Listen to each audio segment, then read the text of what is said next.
Hello everyone, আজকে আমরা সবাই মিলে একটা ঘুরতে যাওয়ার প্ল্যান করেছি। এবার বেরিয়েছি, দেখি কোথায় যাওয়া যায়। কোথায় যাবো এখনও ঠিক করিনি।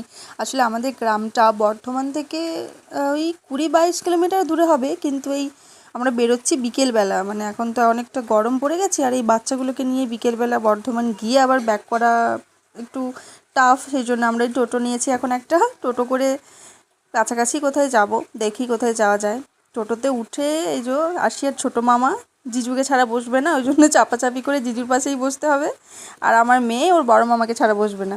ব্যাস দুজনের ইচ্ছে মতো সিট নিয়ে এখন যাচ্ছি টোটোতে।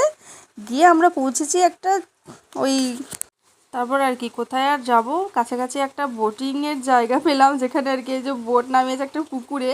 সেই বোটিংয়েই কিছুক্ষণ উঠে একটু আনন্দ করা গেল। আর অন্ধকার হয়ে গেছিলো বলে আমার মেয়ে একটু ভয় পাচ্ছিল, সঙ্গে আমি সব থেকে বেশি ভয় পাচ্ছিলাম, কারণ আমরা ভাবছিলাম সবাই তো সাঁতার জানে না, বিশেষ করে আমার মেয়েটা। তারপরে ওর বোটিং করার পাশে এই যে স্লিপার ছিল একটা, ওখানে উঠে গেছে আমার মেয়ে। ওর আর সঙ্গে ওর ছোটো মামাও উঠেছিল। ওদের দুজনের জন্যই তো এটা অ্যাভেলেবেল আছে।